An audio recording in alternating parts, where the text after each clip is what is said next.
Bulala 107.5 FM. Msikilizaji wa 107.5 Ranet Bulala FM, umesikia ikisemwa ya kwamba dalili ya mvua ni mawingu. Wakati huu tunaona ya kwamba mawingu yanafanya mikutano juu angani na sehemu mbalimbali, hasa unapoangalia kwenye upeo wa macho. Utaona ya kwamba mikutano ya mawingu inafanyika huku upepo ukivuma. Unaona ya kwamba upepo wa matilai, upepo wa kaskazi, upepo wa kusi, upepo wa umande zinavuma katika hali mbalimbali. Hayo yote ni kwa ajili ya msimu ambao tuko ndani mwake, ule msimu wa masika. Ungana nami Patrick Ojanji ndani ya Bulala FM ninapokuunganisha na Director wa Kenya Meteorological Service Authority akikuletea mengi kuhusu msimu huu na yale ambayo tunastahili kufanya. Jina langu ni Benjamin Bahati, mkurugenzi wa idara ya utabiri wa hali ya hewa kaunti ya Busia. Utabiri wa mwezi wa 3, 4, 5 wa mwaka huu wa 2026 tunatarajia kwamba mvua itakuwa ya kiwango cha kawaida, lakini kuna uwezekano kwamba inaweza kuwa kidogo juu ya kiwango cha wastani. Mvua ambayo inatarajiwa kuwa mvua nzuri, japokuwa tunaweza kuwa na vipindi vya ukame, yani kile wazungu wanaita dry spells. Unaweza kupata tuko ndani ya msimu wa mvua, lakini tunakuwa na vipindi vya ukame ama vya ukosefu wa mvua kama siku 5 ama siku 6. Hivyo vitakuwa sana mwezi wa 3 na mwezi wa 5, lakini mwezi wa 4 ndio utakuwa na kilele cha mvua. Yani mwezi wa 4 ndio tunatarajia mvua iwe mingi sana, na pia hata hiyo vipindi vya ukame viwe vichache sana ama viwe haviko. Pia tunaweza pokea mvua kubwa kwa msimu, kama mvua ambayo tunatarajia sasa hasa magharibi mwa Kenya nzima, ambayo pia inaweza leta madhara upande wa Budalangi kwa ajili ya mafuriko kwa mto Nzoia. Bwana Bahati anapeana ushauri kwamba wakati mvua inaanza hivi ama ikianza kunyesha kwa hali ya uchache, tunastahili kufanya nini ama ni kitu gani ambacho tunastahili kufanya ili tuone ya kwamba hali haiwi mbali upande wetu. Tuwashauri wakulima wafungue mitaro, hasa wale ambao wako kwa sehemu ambazo ni za chini ama lowlands. Wao wanaweza fungua mitaro kwa mashamba yao ili maji wakati mvua inanyesha maji yaweze kuwa yanapita na yasiwe yanaweza kudhuru mimea. Pia tunaomba wafungue mitaro ambayo inapeleka maji mto Nzoia ili maji yakiwa kwa sehemu ambayo wanaishi yapate njia ya kwenda paka kwa mto. Kwa msimu pia tarajieni kwamba tunaweza kuwa na mafuriko, especially mvua ikiwa mingi sana, hasa mwezi wa 3 ukielekea kuisha na mwezi wa 4 na mwezi wa 5.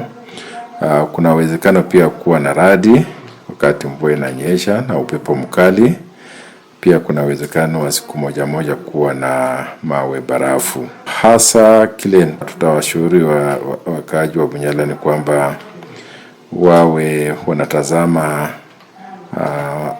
vile maji River Nzoia yanapoendelea. So we observe the water levels in River Nzoia keenly. Kiwa watu watapewa onyo, wananchi watapewa onyo, wataombwa kwamba waweze kufuata maagizo ambayo viongozi wa serikali wanawapatia.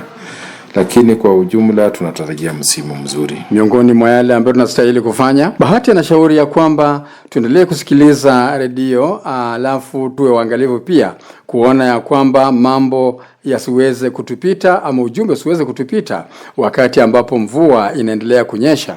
Ushauri wangu ni kwamba watumie hii mvua vizuri kwa kilimo, kwa sababu ni mvua ambayo tunatarajia itakuwa mvua nzuri. Kama kutakuwa na vipindi vya ukame ama vya ukosefu wa mvua, vitakuwa ni vya muda kidogo. Kwa hivyo wafanye kazi nzuri kwa shamba. Na hata hivyo pia upande wa Budalangi, especially the flood plain kule chini, wanatarajia wawe makini sana wakusikiza Bulala FM just in case kuna ripoti yoyote ya kuonyesha mvua itakuwa mingi, na ikiwa wataambiwa mvua itakuwa nzito, wanatakana wawe makini sana pia hata kwa kutazama maji kule River Nzoia, lakini hasa wawe wakusikiza Bulala FM na pia WhatsApp groups ambazo ziko. Na pia wale wanataka kujiunga kwa WhatsApp group ambayo tuko nayo ya Nzoia Flood Early Warning WhatsApp wanaweza tufikia kwa nambari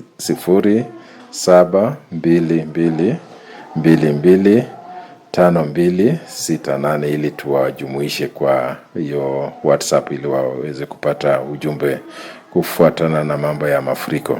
Na kama vile mkulima mmoja alivyosema ya kwamba mvua inaponyesha, hakikisha kwamba isikuache bure. Ikuache, lazima umefanya kitu chochote cha muhimu ndani wa maisha yako. Utakumbuka msimu utakaofuata ya kwamba msimu uliopita ama mwaka fulani niliweza kutumia ile mvua kufanya hili ama kufanya lile.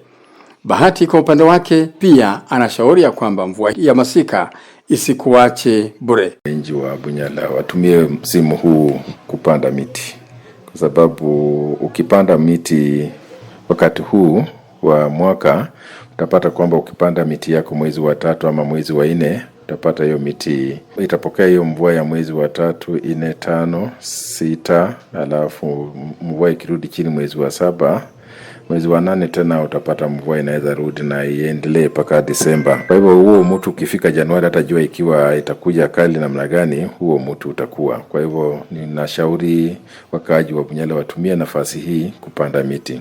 Na kama vile tunavyoona kwenye mtandao ama kwenye ujumbe ule au kutoka kwa mtabiri wa hali ya anga ya kwamba tunakuwa na thunderstorm. Thunderstorm inashirikisha upepo mzito, mawe barafu, radi na umeme vyote kwa pamoja. Hivyo ndiyo thunderstorm.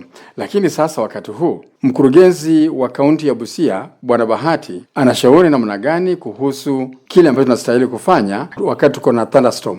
Tunatarajia kuwa na radi, tunatarajia kuwa na upepo mkali, tunatarajia pia kuwa na mawe barafu. Kwa ajili ya radi na washauri kwamba wakiona dalili yoyote ya mvua wawe watu ambao wanaweza kimbia kwa nyumba, wajikinge ndani ya nyumba na hasa katikati ya nyumba. Watoke karibu na madirisha na milango, wakae katikati ya nyumba. Na ikiwa pia ni familia, itakuwa ni vyema ikiwa wanaweza kukaa kwa hiyo nyumba at least a distance apart, about 2 meters apart, so that mtu mmoja akichapwa na radi isiwe imedhuru familia mzima.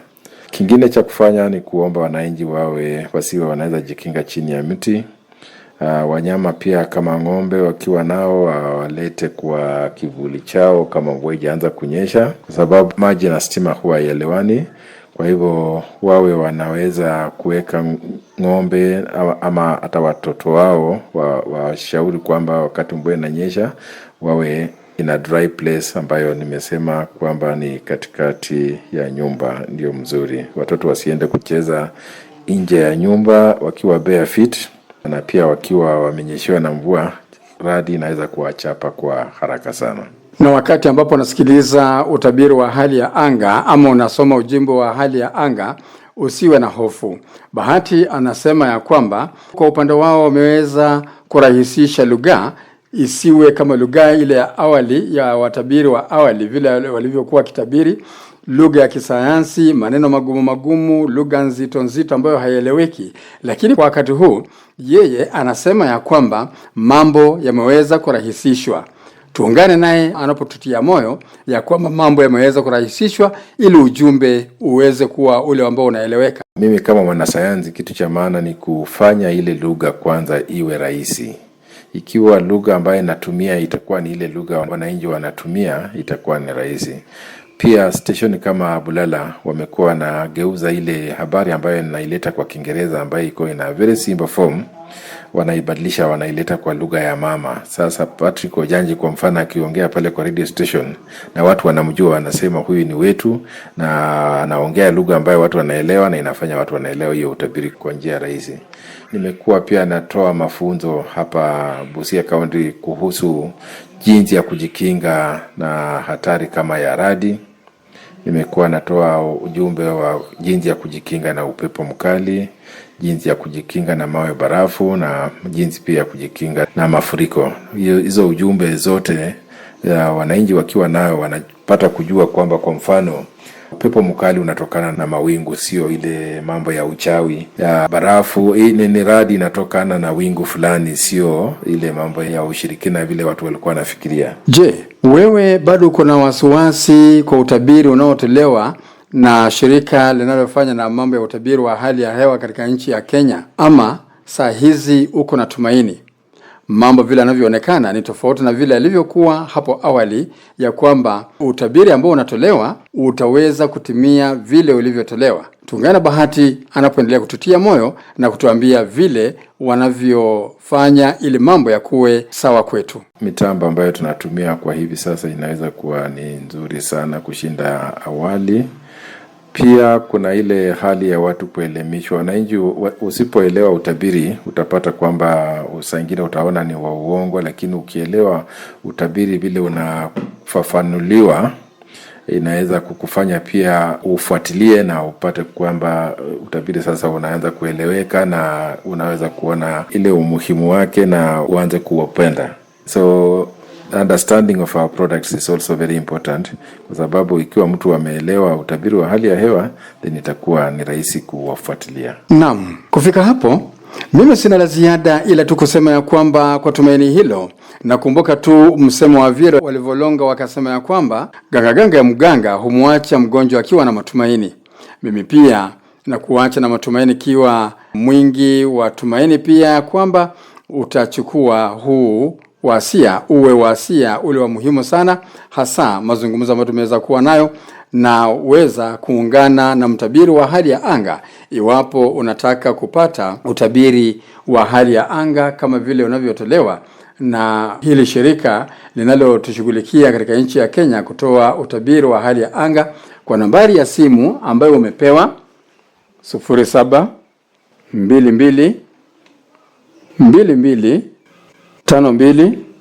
0722225268. Kwa hayo yote, nabaki wako mtayarishi msimulizi Patrick Ojanji. 107.5 FM. Vlala FM.